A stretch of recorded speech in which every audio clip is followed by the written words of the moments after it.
Welcome to Artists, Icons, and Entrepreneurs, the podcast that dives deep into the stories of trailblazers who shape our world. Our co-host, Lulu Benavidez, is a seasoned entrepreneur in the beauty industry, is a photographer, artist, and the proud owner of Lulu's The Salon in Galveston, Texas. Our other co-host, Krokonis Hanson, is a visionary in the entrepreneurial world with years of experience in business innovation and development. Together, they bring you insights, inspiration, and the journeys of remarkable individuals who have made their mark. And with that, let's get started.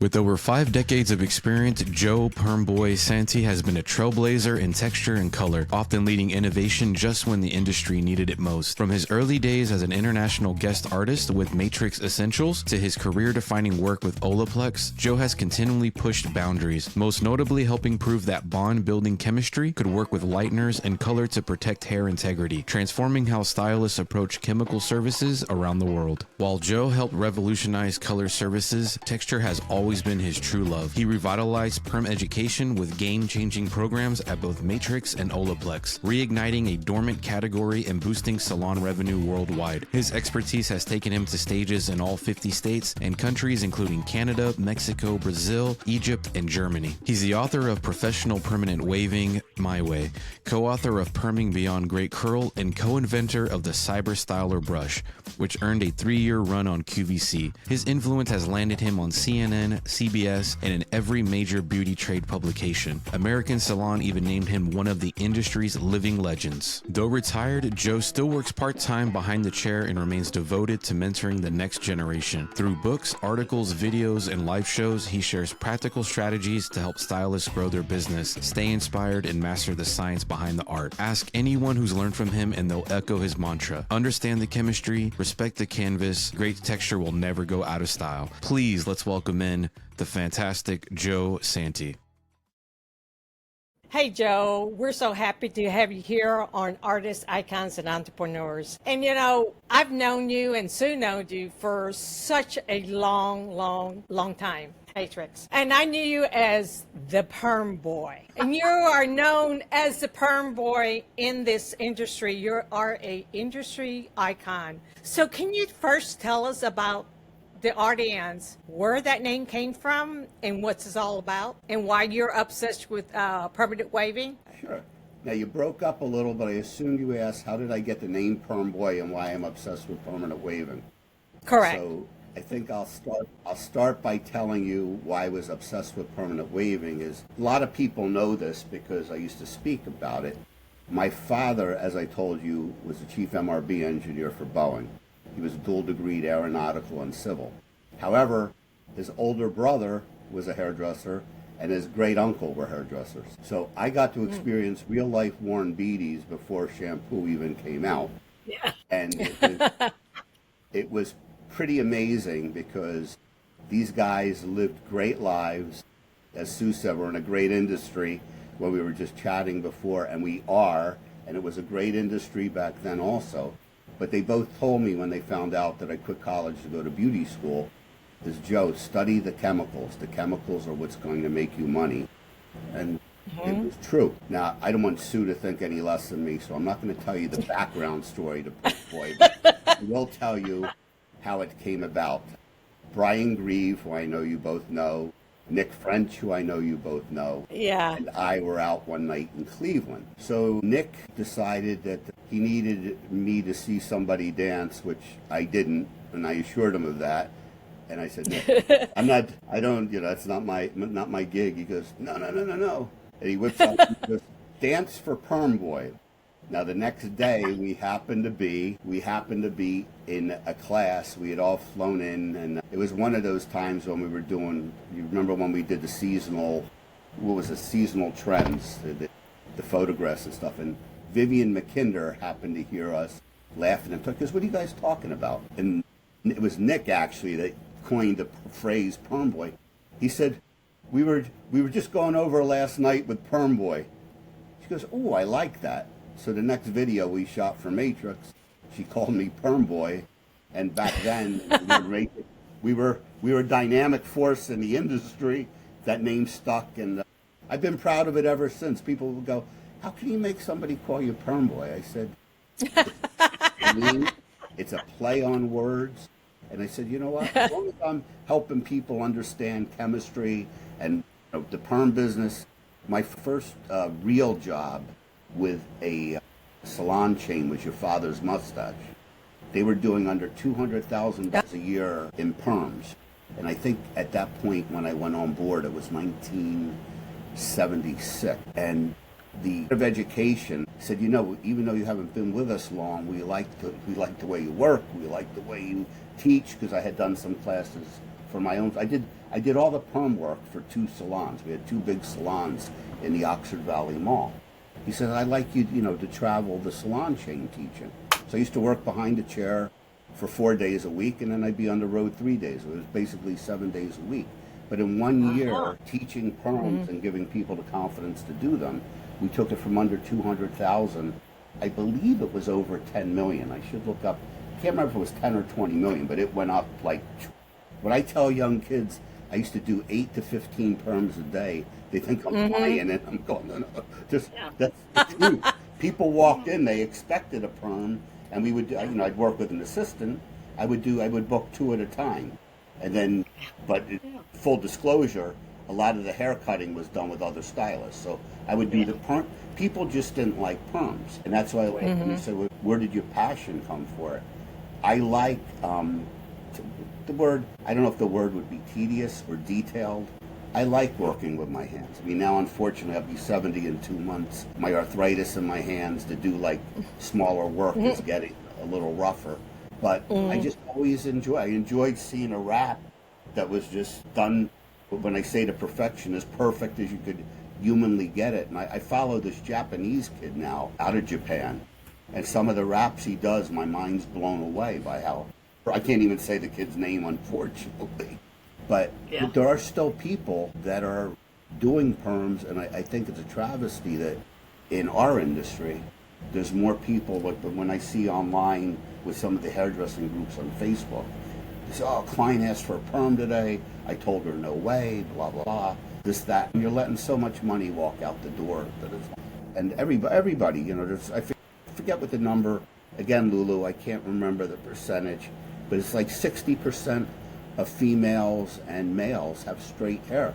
So there's a market there for it if people learn how to execute it properly. Yeah, well, and I think, Joe, you're such a hairdresser, which automatically there's a attraction, but you're the person who also really, for many, demystified the science behind the chemicals, because I think the reason a lot of hairdressers maybe don't want to do perms or are afraid of perms or have a bad idea about perms is they don't understand the chemistry and the art of adding texture.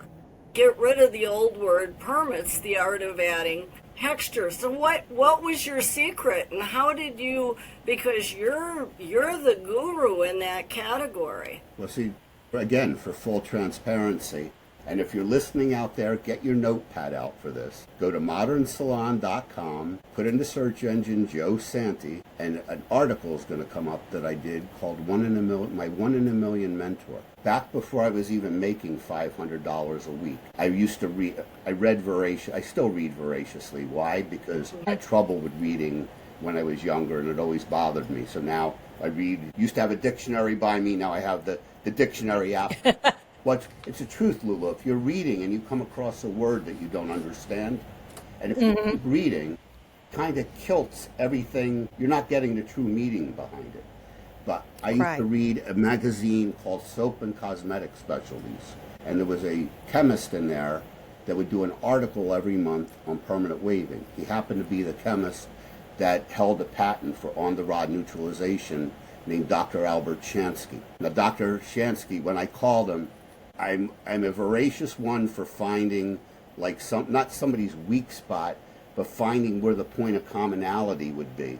And he happened to live in Norwalk, Connecticut. A few years back, before I had met him, I was dating the daughter of the CEO of General Signal, who went on to be the CEO of Pitney Bowes.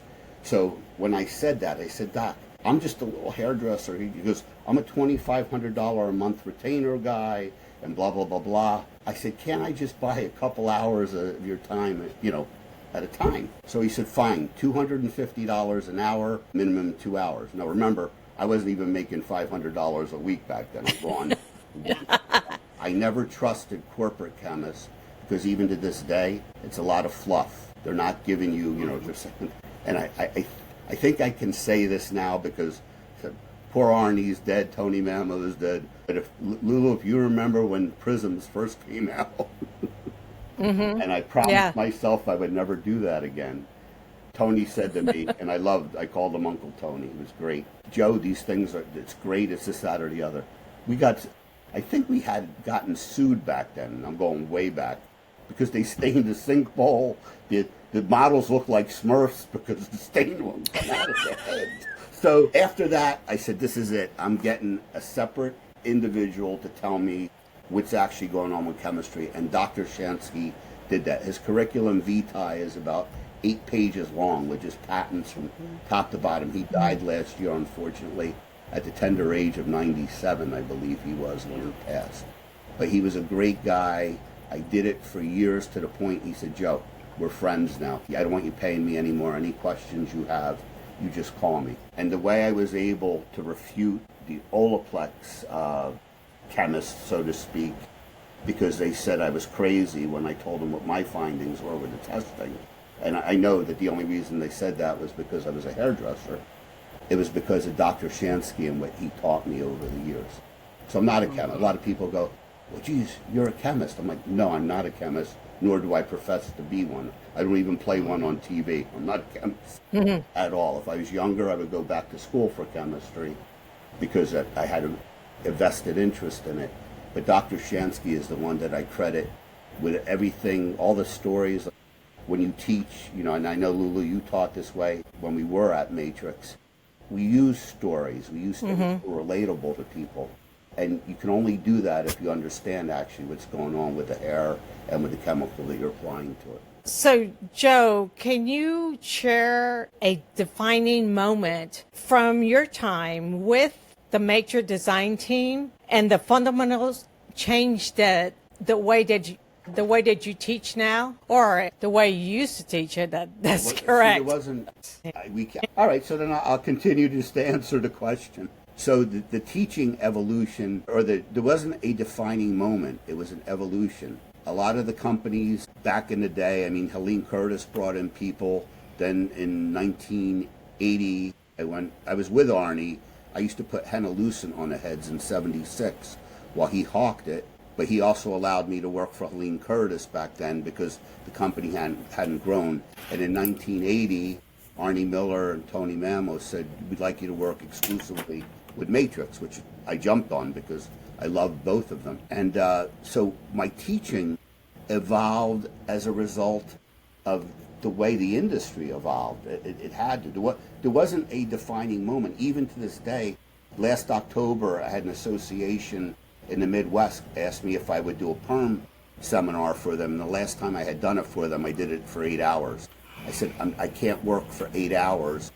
If you want less, that'd be great. But if not, because I told them, I said, I'm basically retired. They said, but you gave us so much good information the last time. How about if you just speak for 4 hours? And I went, all right, 4 hours. I'll do and even that, I have to be honest with you, after being retired, 4 hours, that was a chunk of a chunk of teaching. It's evolved. Fred Pryor, who is no longer, I don't believe they're in business any longer, used to have a lot of live seminars. I would go there. I would take, I'm trying to think who wrote In Search of Excellence, Tom Peters. If a seminar like that came to the area, I would take it and then adapt what I learned from these people. Even Robert Hatsu, from a religious standpoint. One of the best speakers back in the day I saw was Robert Schuller. So, and he had the Crystal Cathedral out in Garden Grove, California. But he was a pastor, but he was a motivational speaker too. So there's a lot of people that had a lot of good information back then. And that's basically, I just evolved with the times. I tried to take the best of outside the industry and the best inside the. Lulu, you were one of my people that I looked up to. I still look up to you. Dwight Miller. Dwight is incredible. Zanon was my boss for a number of years. Paul Mazzata. These were all people that were phenomenal in the industry, and it's a shame that, more props don't go to him. I mean, Arnie Miller, if I don't want to stand up and walk away from the screen again, but I have a picture of Arnie and Sidell hanging over my desk. I mean, Arnie Miller was probably the most visionary hairdresser Wow. that I ever had the opportunity to meet. And he loved hairdressers. So I hope that answered the question more or less.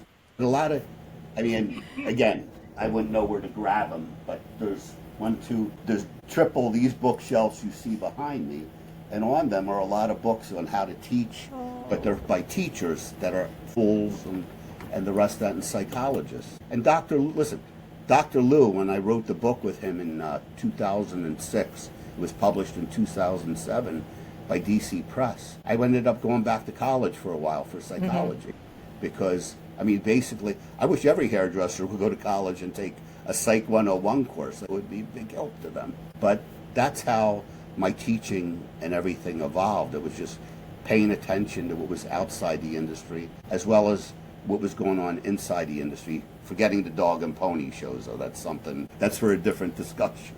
I go to a show now and I look at some of the things happen on the stage, and I don't like to judge anybody, but I always felt that if somebody's going to give up an hour, 4 hours, 8 hours to see me, they better be taking something back to the salon to try and see if it works and makes their life better. Well, I think that was the beautiful thing about the education and your beliefs, Joe, because if a hairdresser spent a couple of hours with you, they learned enough that they could go back the very next day and make more money in the salon. And many, many, many of them did. You're really thought of as sort of the person who came up with bond building technology, which again has made so many hairdressers successful in the last few years. You had a 12-step Olaplex approach, and like most things, in the early days, there was a lot of criticism, but it was unbelievably successful. Can you talk a little bit about where that came from and how that developed? Because Sure. Joe Santy and Olaplex, they're synonymous with successful texturizing. Well, I just want to make one disclaimer, and then as I talk about this, you'll see, because I never put all that on me. It took a team. I just happened to be the one to find its uses with lightener and color. So Jane Morehouse, who you both know, owns her PR company, and Dean Crystal had liquid, as well as, he and his family were involved in the beauty industry for years. So I happened to be in Las Vegas for Cosmoprof, not the distributor, but the Cosmoprof show, the European Cosmoprof, the U.S. division of the European division. And I got a phone call from Jane saying, Joe, this gentleman thinks he has something for a permanent wave, but he's not sure. And I told him you can't do anything with a permanent wave unless you talk to Joe, which I was honored. I was honored and humbled. And Jane, she's been a good friend of mine since my Matrix days, too. She's almost like a sister, actually. But anyhow, so to make a long story short, I met Dean outside of the ballroom, which was at the Mandalay Bay. And I know you guys know the ramp that goes up to the ballroom, and there's benches there. We sat there, and immediately I liked the guy, and fortunately it was mutual. We sat there for 3 hours, and I walked away with my head spinning, because what he thought he had was a permanent wave neutralizer replacement, but that would leave the hair in unbelievable shape. And he did. That was the funny part. It did. You could neutralize a perm with straight Olaplex #1, and it's going to come out amazing. So he said, well, I'm going to send you an NDA and blah, blah, blah, blah. So I flew back home Tuesday night, I guess it is. Wednesday, the NDA was in my email. I signed it. By Friday, I had my first bottle of what we called the Invention. I grabbed a couple models, and I wanted models that had shampoo and box color, because those were always the hardest to permanent wave over. And I still have the pictures somewhere. First model used Nice and Easy, high lift blonde. Her perm, I used all purple rods. The perm came out utterly gorgeous, neutralized with this. Then I started to use the #1 just on hair by itself. And again, we called it the Invention back then. And the difference in the texture of the hair was unbelievable. 2 months into testing, because I always like to use at least 40 heads with something before I come to a conclusion. So 2-3 months into testing, I called Dean. I said, listen, if you want to make millions of dollars, I said, forget the permanent wave market. I know I'm shooting myself in the foot, but you put this in lightener and color. And so he called me back an hour later. He goes, my chemist said you were blanking crazy. Quote. And I said, get the chemist, get people that are good at hair color to try this. And the names, that's why I said it took a team, because Olaplex was the closest, actually it surpassed what we had with Matrix back in the Arnie days, like that was good. I never thought it could get any better than that. And then Dean and Darcy come on the scene, and man, it just was off the charts. Well, long story short, I have an apology letter from the chemist saying I'll never doubt somebody because of their background or this, that, or the other, which is fine. And I love the guy. I don't hold anything against anybody. But Olaplex went on. The 12-step perm came as a result. That was my strength, by the way, with perming. I taught 32 different ways to wrap a perm. However, my strength was taking high-lift blonde hair and getting texture in it without the hair falling out, still wrapped around the rods. And with some of the naysayers, that's why I laugh when I see it today on Facebook.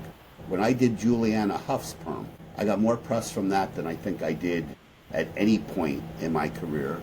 She had very high lift blonde hair. She wanted a perm for, I can't remember, she said 6 or 9 years. Nobody would do it. So I did it, and I used Olaplex, and it came out great. I'm jumping here. I know one of the questions, Lulu, you had on there is, if you could do any celebrity, blah, blah, blah. I forget how it was worded. Something about celebrity. The only celebrity I was ever starstruck with, who I absolutely loved, was Cameron Diaz. And I actually got to do Cameron Diaz also with some texture. That's one off the bucket list. And one less question. Yeah. I was shopping. I was in a grocery store a year and a half ago, and a girl by the name of Lana Del Rey calls me. She goes, hi, I got your name from Tracy Cunningham, and I'd like a perm. And I went, Lana, I am sure that, you got beautiful hair, but I have no idea who you are, which is embarrassing because apparently she's a world famous singer. I said, can you send me a couple pictures? And when she sent me the pictures, she had naturally curly hair. And I said, you don't want anybody to perm your hair. Your hair is beautiful the way it is. But, from that standpoint, that's how the 12-step perm, when you were saying, Sue, it was born from what I had done, and then Juliana Huff presented a whole new challenge for me. But I'll perm anybody. If they have elasticity, I'll perm their hair, because the only hair that can't take a perm is hair that lacks elasticity. And there's ways to do that. I'm trying to think, I did a specialty wrap too. I might have used short ponytails on the bottom of Juliana Huff, and then I used very large rods on the top. She wanted a wave, and it came out beautiful, and it lasted. So that was it. I mean, that was my claim to fame, is taking hair that's been compromised and getting texture to stay in it. So you've written several books, and one is called Professional Permanent Waving, My Way. Can you tell the audience a little bit about those books that you have written? Well, the books were mainly to make, the one I was the most proud of, obviously, is the one I wrote with Dr. Lou, which was Passionate Salon Professionals. The Permanent Wave, which is this one here, but it's coming out under a different name, by the way, but we could talk about that later. The Permanent Wave books I wrote, and the one I was the most proud of was the one we did at Matrix. I don't know if you were there, Lulu, when we did Perming Beyond Great Girl, but there were 5 of us or 6 of us that wrote that book. The books solely were to demystify permanent waving. It was to show different wraps, explain what they did, talk about consultation, because I really believe that consultation, and if people understand that perms and color are the controlled destruction of the hair, and they get that ingrained in them, and then take a step back and say, all right, how am I going to build up? I want this hair in great shape before I start. I don't want to condition after. I want to get it to where it needs to be at the front end, and that way you finish with it in great shape. So the books were just to demystify that. You know, a lot of the permanent waving my way, I think I wrote that in the early 1980s. That was just a little black and white book. Wow. It helped a lot of people, which is great. Well, you know that Sue and I come from a perm company, Absolutely. Zotos International, and so we had a lot of training. There was 250 of us designers in that group, and Mark Pageant was a very good friend of mine. Did you ever work with him? Yes, Mark was one of the ones that we wrote Perming Beyond Great. I have Mark's book signed somewhere behind me here. And Zotos, Yeah. I still have, what was the guy? My word, I'm blanking. There was Terry Eaglefeather Schwartz, if you remember. There was Robert Oh my Fairwick. gosh. Robert Fairwick, Robert, that's where I came from. I came from Hair Surgeon Designers with Robert. My There you first go. shows PhD, were with Terry professional hair. Eaglefeather Schwartz. I still have his book somewhere behind me. Oh yeah. I can't think of there was a one. I still have. I kept them because I liked the way they were done. Do you remember the cards that opened up like a book with the technical squares? No? No. Back in the, No. you know what? I should have gotten more visual aids here for you guys. I still have them Yeah. somewhere. And it was Zotos. A lot of that stuff came out with Sherry Mehmet, Gail Federici, who is Yep.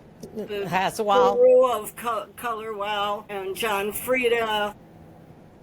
I have his book, John Frieda's styling book, to this day. One of yeah. the best styling We were all books there. ever released. That's funny. Yeah. Small world. That was a great group because it was Dwight Miller and Gail and Frank Corey and this just conglomerate of fabulous people, Luis Alvarez and Eric Fisher and on and on. It was a wonderful group to be associated with. Absolutely. And then, of course, I call it the Great Migration to Matrix.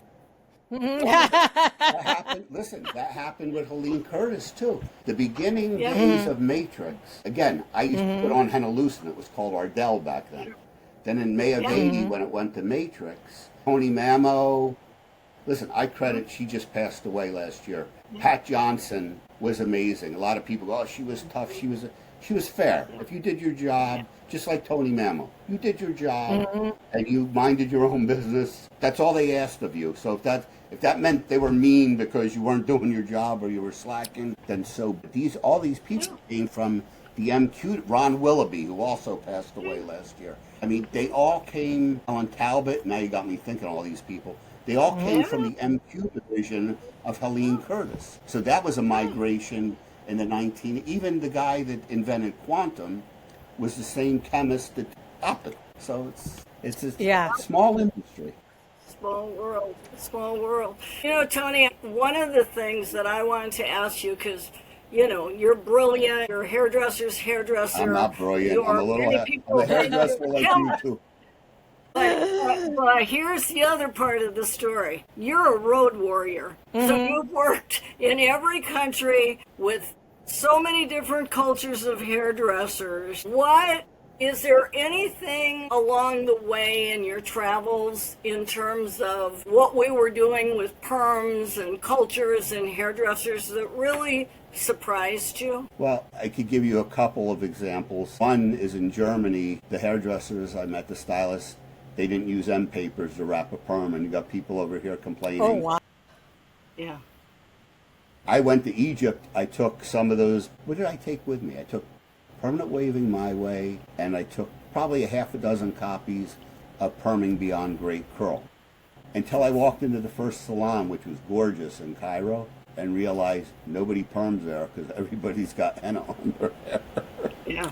Oh, What I was doing, I had to do a program every Tuesday for Olaplex. So I would do different topics. And sometimes I would grab models and then do perms, but not, I was limited with how long I could present on the Zoom. So do the befores, the durings, etc.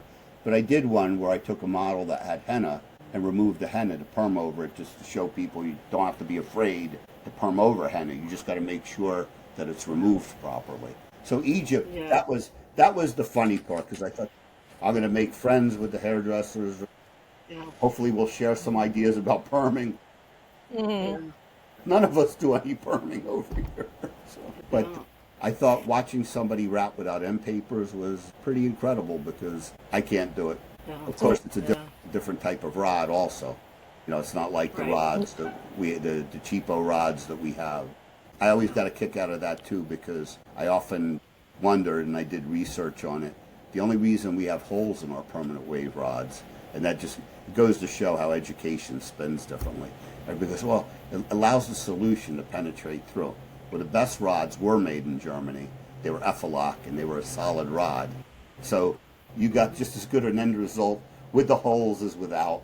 And if you remember the little hole on the end. Without the hose. Yeah, people used to say, oh, you take the bottle and you squeeze it in and put it in like that. It's like, nah, that's all BS. But it's just, the miss with permanent waving was great. But as far as that goes, like when I went to Brazil, it was interesting because there wasn't much perming. There was more straightening than anything.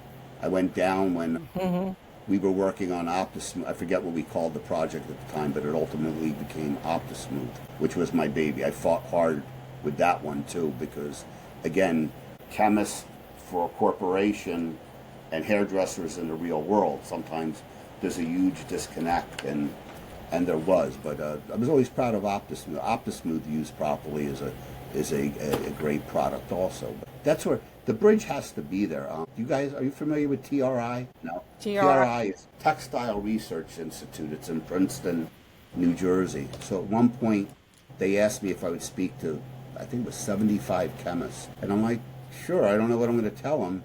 But I put a program together to bridge the stylist with the chemist.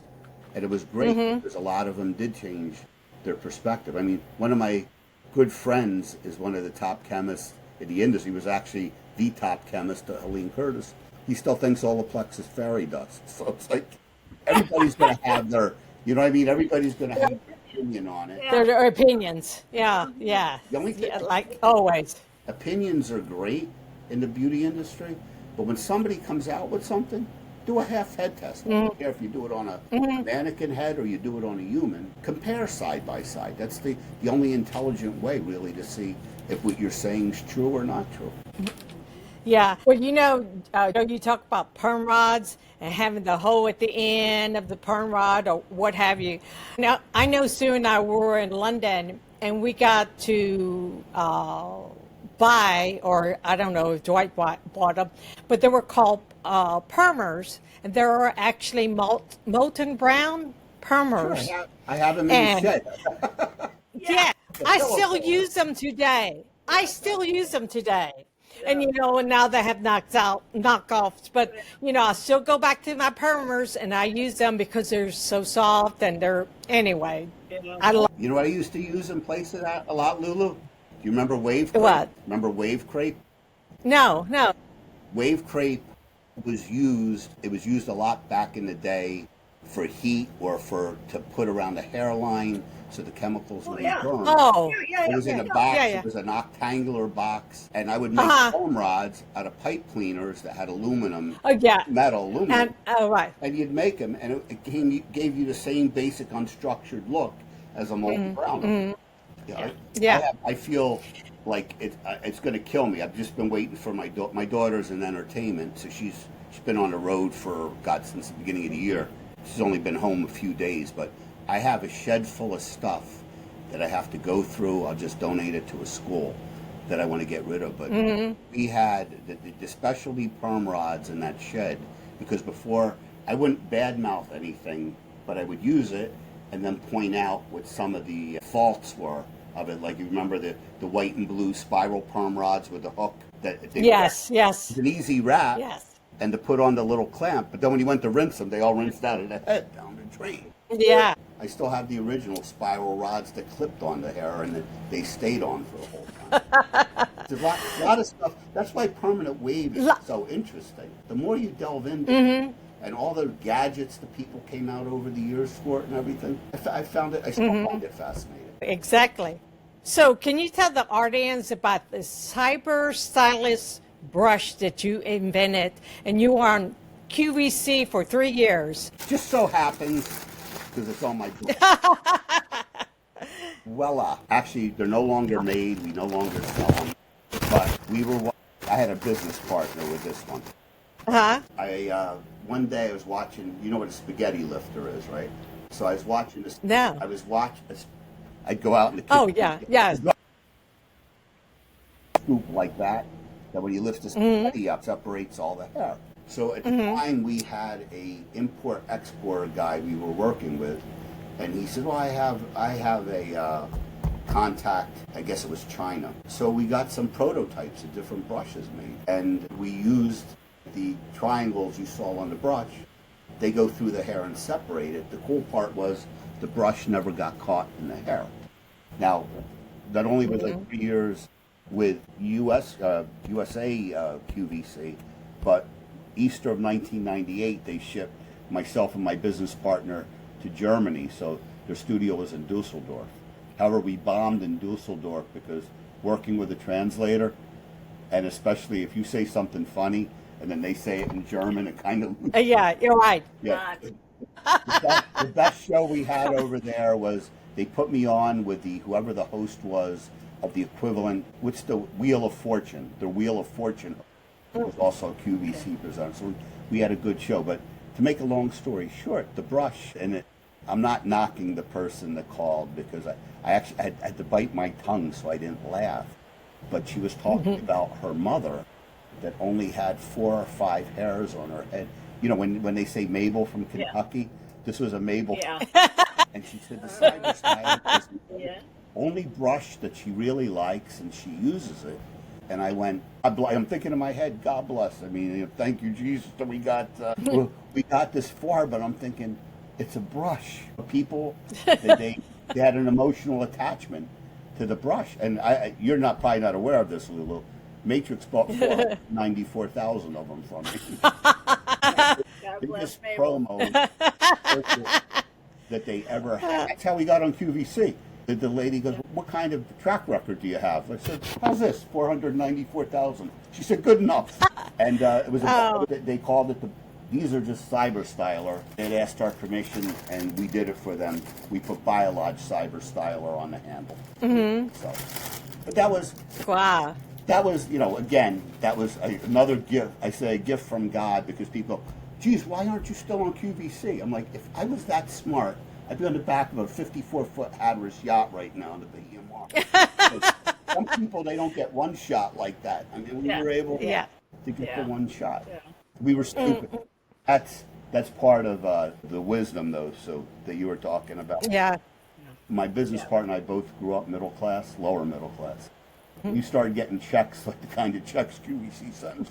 You get a little punch drunk, and the next, we should have been just investing in another product or another idea. But hey, if I had done that, Olaplex would have never came to the table.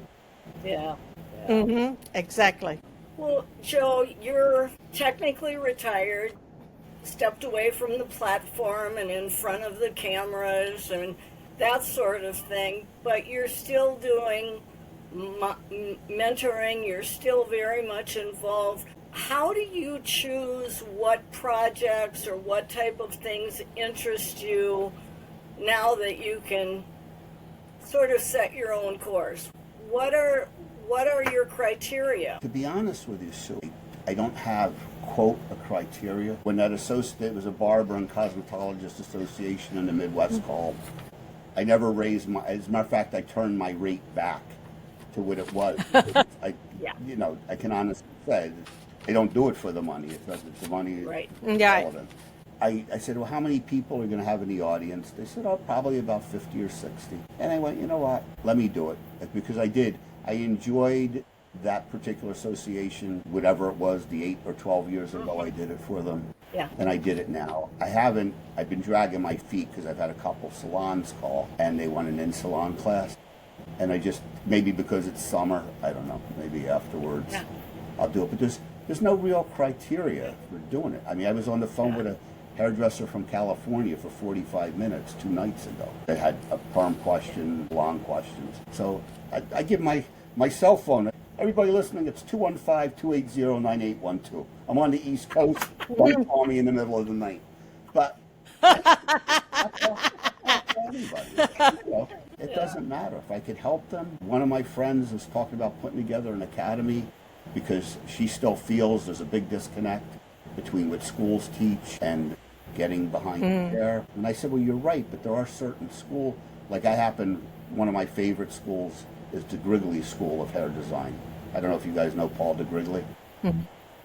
No? No. So he's got a school No. up in Springfield, Mass. Great job. The school has won all kinds of awards. But there are schools out there doing a wonderful, wonderful job. So I think it's all up to the individual. I mean, again, and only because I know Lulu longer, I key on her. But I remember my first show I did.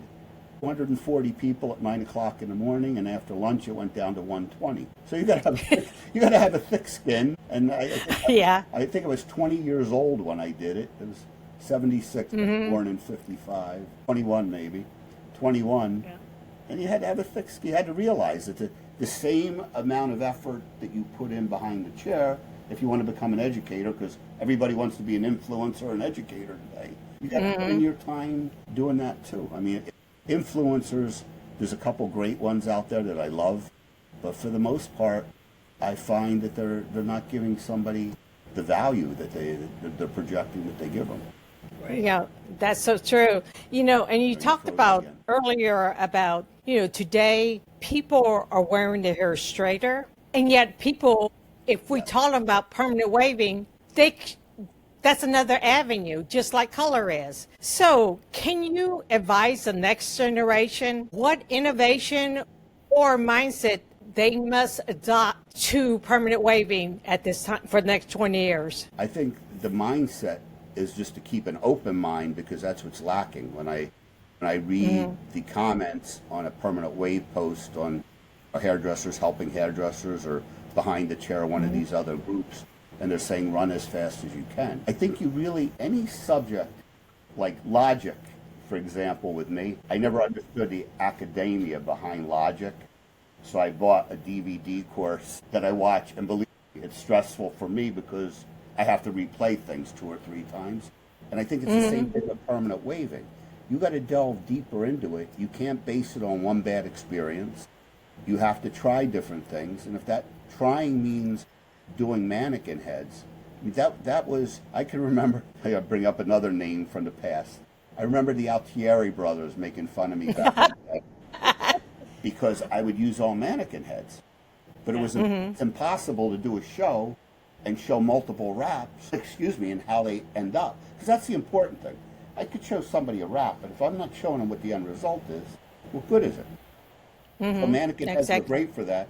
And then ironically, probably after 1999, 2001, whatever it was, everybody was using mannequin heads to educate anyway. Yeah. But that's the mindset, I would say, is number one, read more. I don't care if you read more in the industry or out, but definitely read. If your interest is in color or permanent waving, get to know the chemistry behind it. I mean, you've got a lot of good people out there. David Valesco that put out that, whatever it is, 8-book set on color. You had the book, what was the book? Andre. God, I met Andre. My first colors. It's colors. My first colors school was Clairol Color Institute, where Bert Mendelsohn was my teacher. And Andre offered me a job then, but I didn't want to move to California. But he started at Congress, not Congress of Colors. I belong to that too. What was the? I can't think of it. The certified colorist. Yes, certified colorist. Yes, their book, amazing, and you two remember John Gauntier's Congress of Colors. I still have his original education stuff on the bookshelf to the left of me here. So that's what I would recommend. The mindset is that, number one, if you don't understand it to the point that you're going to like it, then there's nothing. It's kind of almost, I hate to say politics, especially in the world the way it is now. It's kind of like politics. You can't make a comment unless you understand what's going on, and then don't pretend you know what's going on. Actually get down and do some research. And it's the same way with hair, and it's the same way with anything else. And I don't know if that answers your question totally. Oh, that does. So you're saying that reading and also practicing, absolutely, what you read, absolutely, is where it's at. Not to go off the subject, but you Were you there when when we wrote the craft cutting? Craft cutting, craft coloring, I wrote the whole permanent wave. texture. Yeah, the texture. It was amazing. And a matter of fact, I just saw her the other day, and I just sent her the book because she didn't have the book on the coloring. But I have all three of them. And see, Yeah, I don't know yeah, what I so- have. I kept I could see the texture one from here, and I believe I kept the cutting one. The coloring one, I think I gave away. Like if there's some young kid, even part of my girlfriend's family that went into hairdressing. So I purged a lot of stuff to give them because, again, I expect to be you done do. within 15 years. Yeah. Well, Joe, we do this thing usually at the end of our shows because I think in general people like to get to know people. Funny stories, little idiosyncrasies, things about their lifestyles. So we call it the Fast Five. Okay. So I'd like to just ask you 5 quick questions. Just answer what, kind of pops into your mind. They're not serious questions, but for some reason our audience seems to really enjoy that segment of the show. So you're ready for the Earth Icons and Entrepreneur Games? Yeah. Okay. Perfect. What's the first tool you'd reach for when starting a perm? Cart, and I'll tell you why. To Lulu's point, the one thing that craft taught me, and if you remember Lulu, that was the first part of craft was the cart, whether it was cutting, coloring, or perming, laying out your rods, laying out everything so you are well organized, which not only puts you at ease, puts the client at ease. Great. Great point. One chemical term that every stylist should learn. Well, you said you were talking to Perm Boy. that one term would be creep time, spelled the same way you spell it the guys you dated in high school, CREP time, because that is very important in the permanent wave world. People mistake it for air neutralization. It is not. It's a time between you rinse and towel blot the lotion to the time you put on the neutralizer. You should always leave a minimum of 10 minutes. The finer the hair, that time goes up. Great. Great.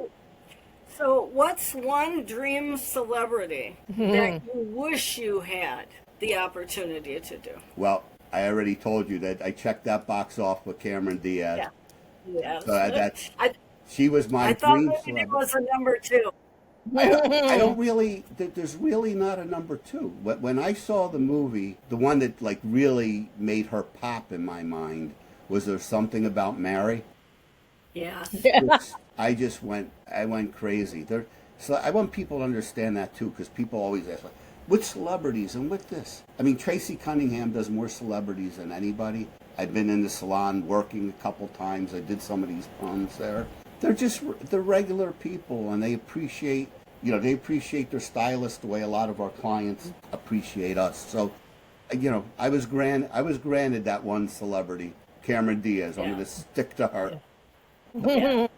Great. So here's a fun show for a man who's done many platform presentations all over the world. What was the coffee order that powered you through your shows? Anything in about a minimum of a 16-ounce cup that was strong and black. That would be it. I'm a coffee girl, I got to have that. Okay. Look, you're a coffee girl. There's one out now called Death Wish that I buy all the time. Death Wish espresso, and it's killer. Yeah.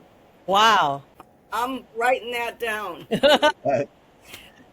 Okay, last question, and this is really kind of a hard one. Joe, if you had to describe your career in one word, what would that word be? Blessed. That's not hard at all. I give all the credit to God, whatever anybody out there, whatever your supreme being is. Mine happens to be God or Jesus Christ, whatever yours is. That's great. Couldn't have done it. I believe in the power of prayer, and I think of a lot more people. Again, we're in front of a mirror 12 hours a day. It's very easy to take. I never believed that you eat your own dog food. I read that somewhere. I think Ray Kroc said it. You're in front of that mirror and people going, you do the best haircut, or it's great, and you're great. You start to believe that, that's going to be the start of your downfall. blessed it would be with a capital, all caps, as a matter of fact, not just capital B, all caps. Wow.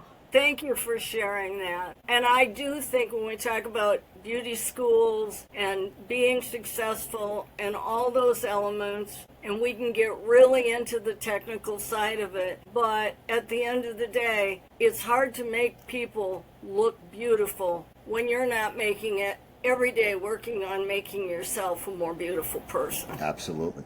You have to care about people to do what successful stylists do every day. Absolutely. And there's a lot of them out there. Yeah. I mean, so, you know, again, for everybody watching or whatever, it's always a team. There's usually not one part. You heard Lulu and Susan say 250 people at Zoto's. Matrix, we all, no matter whether we were there 30 years or 3 years, it took everybody, every little bit helped. And the same with Olaplex. I can't tell you how blessed I felt meeting Dean and Darcy, and the way they treated their people was unlike any company I probably ever worked for. So that was the basis of all my answers. Yeah, and again, we are so blessed. Not only are you blessed, we are also blessed to have you on this podcast. So, Joe, can you tell the audience where they can find you when you're not sleeping? Well, I gave you my phone number. I'll give it again. It's 215-280-9812. Do you know, Lulu, somebody made a mistake on one of my handouts at a show once and put my home number, and people were mortified. They're like, "Do you want your handouts back?" I'm like, "No, I didn't notice it until I got to the show." And I used to pay somebody to assist me with all that stuff. And I said, no. I said, I don't think people abuse it. Do you know, maybe I got 2 or 3. It wasn't anything that people thought. Most people either would text or email, whatever. Yeah. You can find me. I am very bit. My daughter gets so pissed off. She goes, "How do you have Instagram followers when you do nothing?" I am on Instagram, Joe_Santy on Instagram, and I am on Facebook. You will see my daughter's picture, I believe, and you'll see my 4 great nephews and my 1 great niece, because, again, after God, family comes next. Yes. Right. Absolutely. Well, thank you so much for this podcast that you've done with us. We really appreciate you, Joe, and we'll see you either on the road or on Facebook or Instagram. You'll probably see me next. Either be I have my room booked to premiere, and I'm debating on probably go to Chicago again this year. I like going to shows just to see what's going on. So thank you. I'm honored that you had me. I'm glad I got to see Sue in the flesh, and it's always good to see you. You say hi to Frank and the girls, and I'll look forward to meeting your boyfriend with the cars and stuff. Yeah. Thank you. Wow, what an episode. That wraps up another exciting edition of Artists, Icons, and Entrepreneurs. Thank you so much for joining us. We hope you're leaving inspired and ready to chase your dreams. Don't forget to follow us on social media and subscribe to our podcast so you never miss an episode over at youtube.com/Artists, Icons, Entrepreneurs, as well as Facebook at Lulu Benavidez, on IG at Lulu Benavidez, at Evolve Hair Solutions as well. And don't forget to visit our website at lulubenavidez.com and evolvehairsolutions.com to stay updated. Until next time, keep dreaming big, creating boldly, and making your mark on the world. Thanks for listening, and take care, everyone.